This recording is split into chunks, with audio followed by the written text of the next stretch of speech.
সবাইকে বাংলা নববর্ষের আগাম শুভেচ্ছা জানিয়ে শুরু করছি আজ দুপুরের আজকের আয়োজন। আজ থাকছে সংস্কৃতি, এনটিভি অনুষ্ঠান সূচি ও দুপুরের অতিথি। প্রথমেই থাকছে সংস্কৃতি।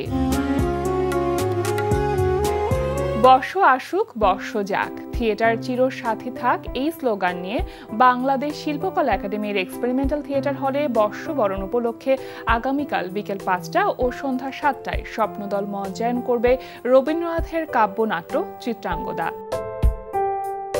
প্রিয় দর্শক, চলুন এবার দেখে আসি ঢাকা বিশ্ববিদ্যালয় চারুকলা অনুষদ নতুন বছরকে বরণ করবার জন্য কি কি প্রস্তুতি গ্রহণ করছে।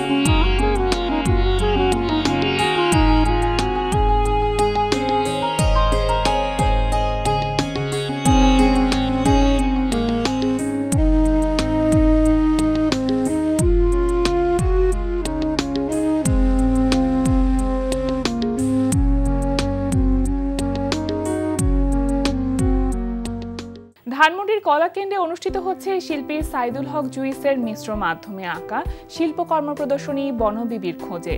প্রতিদিন বিকেল ৪টা থেকে রাত ৮টা এই সময় প্রদর্শনী চলবে ২০ এপ্রিল পর্যন্ত। গুলশান ২-এর ৮৭ নম্বর রোডের ৮ নম্বর বাড়ির ৭ম তলায় অনুষ্ঠিত হচ্ছে চিত্রশিল্পী হারুনুর রশিদ টুটুলের দ্বিতীয় একক চিত্রকলা প্রদর্শনী ভঙ্গুর সহাবস্থান। প্রদর্শনী চলবে ২৩ এপ্রিল পর্যন্ত। এবার এনটিভি অনুষ্ঠান সূচি। এবার জানিয়ে দিচ্ছি এনটিভির আজ রাতের বিশেষ অনুষ্ঠানগুলির সময়সূচি। সন্ধ্যা ৬টা ১৫ থাকছে সমসাময়িক বিষয় নিয়ে অনুষ্ঠান সংলাপ প্রতিদিন।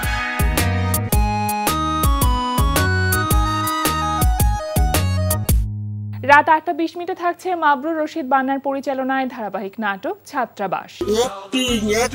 অ্যাক্টিং তো বুঝছ না, টাঙ্গাইলে বলার সাথে চললে বুঝতে পারবে ওরা কি জিনিস, কি লেভেল হবো। লেভেলওয়ালা এত যেহেতু পকপক করতেছো, এই সপ্তাহে মিছিলে যাওয়ার থেকে আমরা বাঁচা। সিনেমা দেখুন না, নতুন একটা সিনেমা আছে হলিউডের। শোনো, এইসব সিনেমার মধ্যে কিন্তু গিগিদানি থাকে, আমি জানি না। এই দায়িত্বটা কিন্তু তোমার সামলাইতে হবে। তোমার আমরা বড় হইছি না। রাত ৯টায় থাকছে টার্কি ধারাবাহিক কুরুলুস ওসমান গাজী। রাত ১১টা ৩০ সরাসরি সম্প্রচার হবে টক শো এই সময়।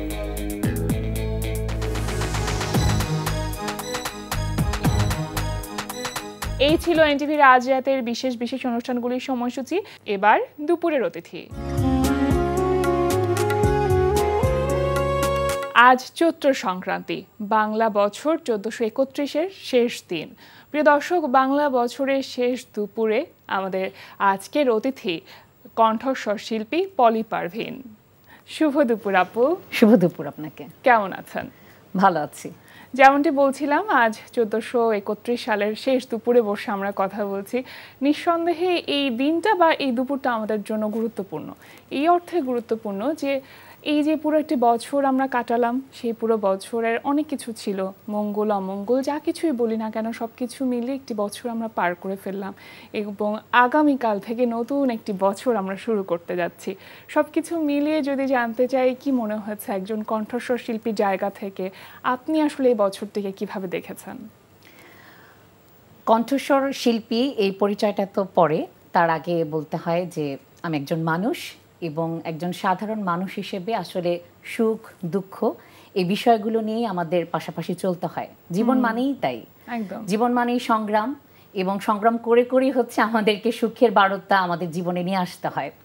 তো নতুন যে বছর আসছে, বাঙালিদের অনেক আকাঙ্ক্ষিত একটি দিন। চৈত্র সংক্রান্তিও আমাদের বাংলার যে লোকায়ত উৎসব আছে তার মধ্যে উল্লেখযোগ্য। তো আশা করি যে বিগত দিনে আমরা আমাদের যে সময় কাটিয়ে এসেছি, সামনে আমরা আরো ভালো সময় সবাইকে নিয়ে কাটাবো, এরকমই প্রত্যাশা করি। আসলেই তাই। এবং এই যে আমরা বলি না যে যে নতুন বছর, নতুন বাংলা বছর, সেটা সৌহার্দ্য, সম্প্রীতি এগুলো তো আসলে নিয়ে আসে এবং জাতি, ধর্ম, বর্ণ নির্বিশেষে আসলে সমস্ত মানুষকে এক করে রাখে, সমস্ত বাঙালি জাতিকে আসলে এক করে। সুতরাং এই জায়গাটি আমাদের কাছে খুব অর্থবহ। আমরা চাই বাংলা সংস্কৃতির সুন্দর বিকাশ হোক, পরিশুদ্ধ সংস্কৃতি চর্চা আমরা প্রত্যেকে করতে চাই। সেই জায়গা থেকে আপনার কাছে জানতে চাইবো যে আগামী বছরটা আসলে কেমন হলে আমাদের সংস্কৃতি অঙ্গনের জন্য খুব ভালো হবে বলে আপনি মনে করেন?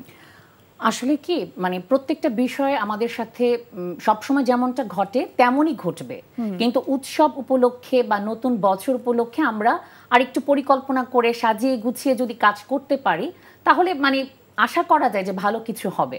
ভালোর তো শেষ নেই। তো নতুন বছরে প্রত্যাশা থাকবে যে সংস্কৃতির চর্চাটা আরো বেগবান হোক।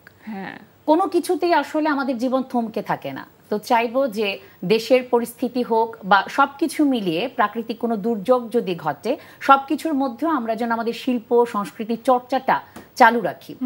যত বেশি আমরা সবাইকে নিয়ে এই চর্চার মধ্যে থাকতে পারবো, ততই আমাদের মানবিক বোধের মূল্যায়নটা আমরা করতে পারবো। মানুষের সাথে মানুষের একাত্মতাটা খুব দরকার। আমরা আসলে এখন এমন একটা সময়ের মধ্যে দিয়ে যাচ্ছি যে সবাই একসাথে আছি, তারপরে আমরা নিঃসঙ্গ। তো আমরা চাই যে সেই মানুষের বিষণ্ণতা কাটিয়ে উঠুক, বা বিভাজনটা যেন না থাকে। বিভাজনটা আসলে আমাদের হয় কি আপনার সাথে আমার কোনো একটা বিষয়ে মতের মিল নাই হতে পারে, কিন্তু তার মানে এই না যে আপনাকে আমি অশ্রদ্ধা করব, একদম হেও করব। একদম। এবং যারা আমরা সৃষ্টিশীল কাজ করি, সৃজনশীল কাজের সাথে যুক্ত আছি, আমি সব সময় বলি যে প্রতিবাদের ভাষাটা তো আসলে অন্যরকম। আমাদের অগোচরে অনেকে আমাদেরকে অনুসরণ করে। তাই আপনার সাথে যদি আমার কখনো মতের মিল নাও হয়, আমি যেন আপনাকে অশ্রদ্ধা না করি, খুব চমৎকার হেও না বললেন, করি। খুবই সুন্দর করে বললেন। একেবারে আমার মনের কথা। আমি আসলে এভাবেই ভাবতে পছন্দ করি। একটি কবিতা শুনি আপনার কণ্ঠে এখন। জি, যেহেতু আজকে বছরের বাংলা বছরের 1431 শেষ দিন এবং 1432 পয়লা বৈশাখ শুরু, তো ছোট ছোট দুটি ছড়া শোনাই। ঠিক আছে, শুনি।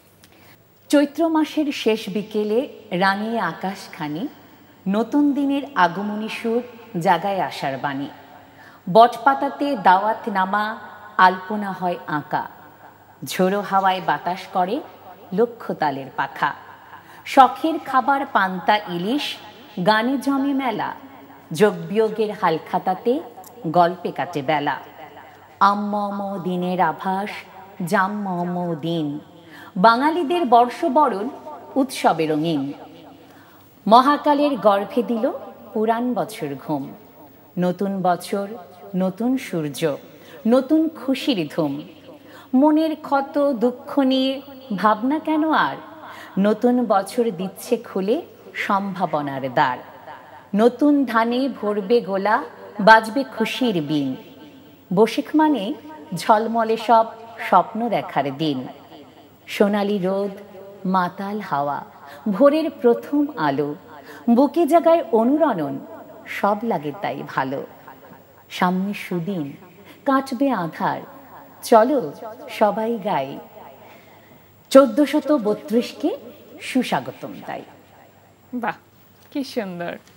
আপনার এই ছড়া থেকে বেশ কিছু অনুষঙ্গ কিন্তু চলেই এলো, যে বাংলা নববর্ষ যতগুলো অনুষঙ্গ আছে, যেটা আমরা উদযাপনের ক্ষেত্রে আসলে আমাদের জীবনের সাথে আসলে ওতপ্রোতভাবে জড়িত, সেটা হচ্ছে একটা পান্তা ইলিশ, তারপর একটি হাল খাতা। তো এই যে পান্তা ইলিশ খাওয়ার যে চলটা, সাধারণত এই বিষয়টিকে আপনি কিভাবে দেখেন, বা আপনার কি খাওয়া হয় কিনা পান্তা ইলিশ বছরের প্রথম দিন? বিষয়টা হচ্ছে যে আমরা তো বাঙালি এবং আমাদের প্রধান খাবারই হচ্ছে মাছ ভাত।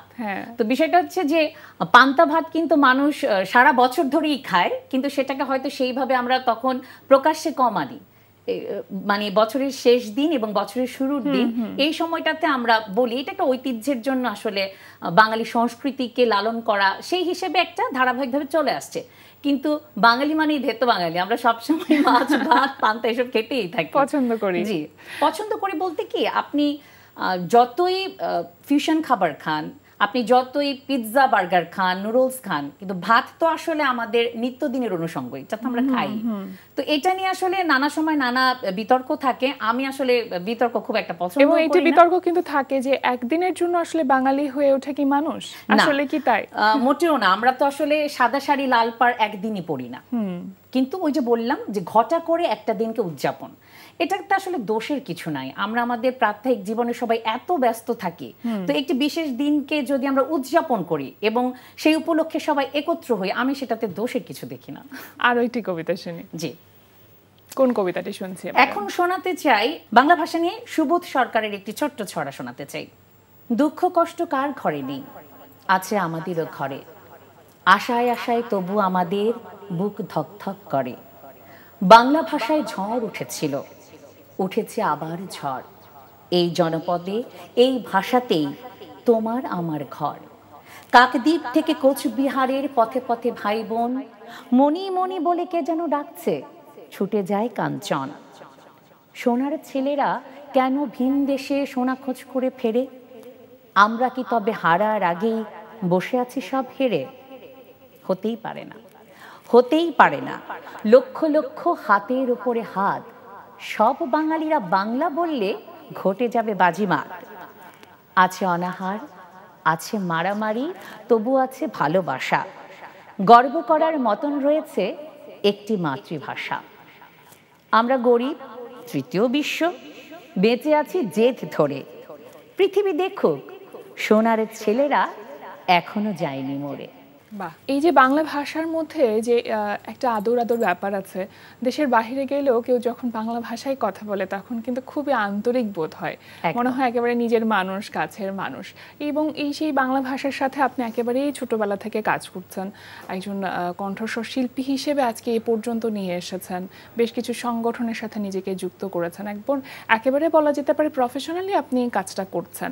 একদম ছোটবেলায় যে কখন আসলে ঠিক মনে হচ্ছিল যে বাংলা ভাষা আপনাকে এত টানছে, বাংলা শব্দগুলো এত বেশি টানছে, তখন কি খুব বেশি বই পড়া হতো? বই আমি সবসময় পড়ি, বইয়ের প্রতি আমার ঝোঁক আছে। ছোটবেলায় তো আসলে কেউ এত কিছু ভাবার অবকাশ থাকে না। মানে আমি যখন স্কুলে পড়ছি সে সময় চাঁদের হাট শিশু সংগঠন, সেখানকার সাংস্কৃতিক কর্মকাণ্ড আমার স্কুলে পরিচালিত হতো। রফিকুল হক দাদু ভাই ছিলেন, তিনি প্রয়াত হয়েছেন।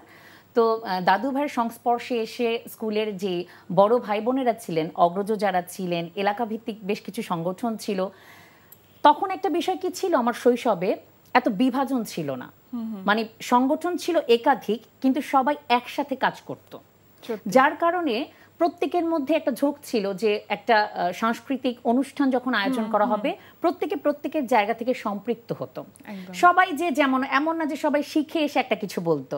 আমি হয়তো সংগঠনে শিখছি, আমাকে দেখে উদ্বুদ্ধ হয়ে কেউ একজন, একটা সৌহার্দ্য ছিল, মানে সবাই সবাইকে সাহায্য করছে। আমাকে দেখে হয়তো আমার সহপাঠী একটা ছড়া বলতে চাইলো, বলতেই পারতো, কারণ আমরা স্কুলে প্রথম যখন বইটা পেতাম সবাই সব ছড়াগুলো কবিতাগুলোই আগে পড়ে নিতাম, তো সবার তো আসলে মুখস্থ থাকতোই। তো এই বিষয়গুলো ছিল আমাদের। এখন যে বিষয়টা আমার কাছে মনে হয় যে সংস্কৃতি চর্চার জন্য যেটা জরুরি, সেটা হচ্ছে যে আমাকে খুব বেশি শিক্ষিত হতে হবে, খুব বেশি সংগঠনের সাথে আমাকে যুক্ত হয়েই শিখতে হবে, বিষয়টা কিন্তু একদমই তা না। আমার নিজের যদি আগ্রহ থাকে তাহলে ঘরে থেকেই তো আমি সংস্কৃতির সাথে আসলে নিজেকে যুক্ত রাখতে পারি। তো ছোটবেলা থেকে চাঁদের হাটের সাথে আমি যখন যুক্ত হলাম বিদ্যালয়ে, তখন আমরা তো নানা ধরনের কাজ করতাম, কুচকাওয়াজ করতাম, ছড়া করতাম, গান করতাম, দলীয় পরিবেশনাই বেশি ছিল। তো এই তো অনেক অনুষ্ঠান করতে করতে করতে করতে ব্যক্তিগত জীবন সব কিছু মিলে দেখা গেছে যে আবৃত্তিটা এবং সংবাদ উপস্থাপনা, এই বিষয়গুলো নিয়ে কাজ করা হয় বেশি। কম বেশি বাকি জিনিসগুলোও করি, কিন্তু প্রাধান্যটা পায় আবৃত্তি, সংবাদ উপস্থাপনা, প্রশিক্ষক হিসেবে কাজ করার চেষ্টা করছি। পরবর্তীতে সংগঠনের সাথে তো সম্পৃক্ত হয়েছেন আপনি, কোন সংগঠনের সাথে যুক্ত হয়েছেন? আমি আমার আবৃত্তি সংগঠন স্বরকল্পন আবৃত্তি চক্র এবং বাংলাদেশ আবৃত্তি শিল্পী সংসদ, আর থিয়েটারের সাথে যুক্ত আছি আরশিনগর থিয়েটার, জাহাঙ্গীরনগর বিশ্ববিদ্যালয়, আরেকটি চারণিক থিয়েটার। বাহ, ভীষণ সুন্দর। আরও একটি কবিতা শুনি। জি, এই কবিতাটি বলতে চাই সম্ভাবনার কথা বলে। সেটা হচ্ছে যে কোনো পরিস্থিতি মোকাবেলা করার জন্য আমাদের যে মানসিক দৃঢ়তাটা প্রয়োজন, সময়ের অপেক্ষা মাত্র, সবকিছু আসলে ঠিক হয়ে যায়। তো এই কবিতার মাধ্যমে আসলে বার্তা দিতে চেষ্টা করি, ইতিবাচক মনোভাব তৈরি করার জন্য চেষ্টা করি। তো এখন শোনাতে চাই মন্দাক্রান্তা সেনের কবিতা নতুন দিগন্ত। শুনি। পাশাপাশি বসে আছে সুখ আর দুঃখ, দুজনের মাঝখানে ফাঁক ভারী সূক্ষ্ম। পাতা ঝরা শেষ হলে উঁকি দেয় কিশলয়, একই ফুলে মধু আর কাঁটার সমন্বয়। এক মাসে পূর্ণিমা আর অমাবস্যা, এক হাতে সমাধান আর একে সমস্যা। যে নদীটি পলি দেয় সেই আনে বন্যা, যে চোখ হাসিতে নাচে সে চোখেই কান্না। কেউ দেয় শুভেচ্ছা, কেউ অভিসম্পাত, কেউ বুকে ছুরি মারে, কেউ হাতে রাখে হাত। যদিও এসেছে আজ দারুণ দুঃসময়, এও একদিন যেন কেটে যাবে নিশ্চয়। যে মানুষ ভেসে যায় যুদ্ধে বা দাঙ্গায়, সেই তো কবিতা লেখে, ছবি আঁকে, গান গায়। পিছনে হারিয়ে যাক হিংসার লজ্জা, বুকে আজ খুলে যাক হৃদয়ের দরজা। ধ্বংসস্তূপের তলে পড়ে আছে দেশটা, সেখানেই শুরু হোক এগোনোর চেষ্টা। পরাজিত হতে পারি তবু পলাতক নই, হতাশাকে ঝেড়ে ফেলে গড়ে নেব স্বপ্নই। আকাশে ঘনায় মেঘ, আকাশে রোদ্দুর, সামনে তাকিয়ে দেখো চোখ যায় যদ্দূর। কোনোখানে আছে ঠিক নতুন দিগন্ত, মুমূর্ষ দিনকাল হবেই জীবন্ত। ভাঙতে তো এক পল, গড়তে সময়ে চাই, সেই আশা বুকে নিয়ে লড়ে যাই সবাই। কি সুন্দর, আমার কাছে মনে হচ্ছিল কোনো একটি গল্প শুনছি। আমি খুব অভিভূত হয়ে শুনছিলাম কবিতাটা, খুব ভালো লাগলো আপু। একেবারে শেষ পর্যায়ে আমরা চলে এসেছি। আর যেহেতু নতুন বছর আগামীকাল থেকে শুরু হচ্ছে, নতুন বছরের আগাম শুভেচ্ছা রইল আপনার জন্য। সব কিছু মিলিয়ে আমরা যেন এক থাকতে পারি, এটাই প্রত্যাশা। আপনাকে জানাতে চাই শুভ নববর্ষ। আজকে আমাদের আয়োজনে আসবার জন্য অসংখ্য ধন্যবাদ। আপনাকেও এবং দর্শক শ্রোতা যারা আমাদেরকে শুনলেন তাদের সবাইকে শুভেচ্ছা জানাই এবং বলতে চাই যে আসুন, আমরা তো সবাই আসলে মানুষ জন্মগতভাবেই, কিন্তু মানুষ হয়ে আমাদের যে মানবিক আচরণগুলো করা দরকার নিজ নিজ জায়গা থেকে আমরা যেন সেই কাজগুলো করি। সবাই যদি সবার কাজগুলো ঠিকভাবে করি তাহলেই দেখব আমাদের আশপাশ খুব সুন্দরভাবে আমাদের সামনে ধরা দেবে। অবশ্যই, শুভকামনা আপনাকে। প্রিয় দর্শক, আমরা চলে এসেছি অনুষ্ঠানের শেষ প্রান্তে। অনুষ্ঠান সম্পর্কে আপনার মতামত জানাতে মেইল করুন আজ দুপুরে @ntvpd.com। বিশ্বের যে কোনো প্রান্ত থেকে যে কোনো সময় আজ দুপুরে দেখতে ভিজিট করুন আমাদের পূর্ণাঙ্গ ওয়েব পোর্টাল www.ntvpd.com। এছাড়া এনটিভি সব জনপ্রিয় অনুষ্ঠান ও খবরের আপডেট পেতে ভিজিট করুন আমাদের ইউটিউব চ্যানেল ও ভেরিফাইড ফেসবুক পেজে। সবার মঙ্গল কামনায় আজকের মতো এখানে শেষ করছি। শুভ দুপুর।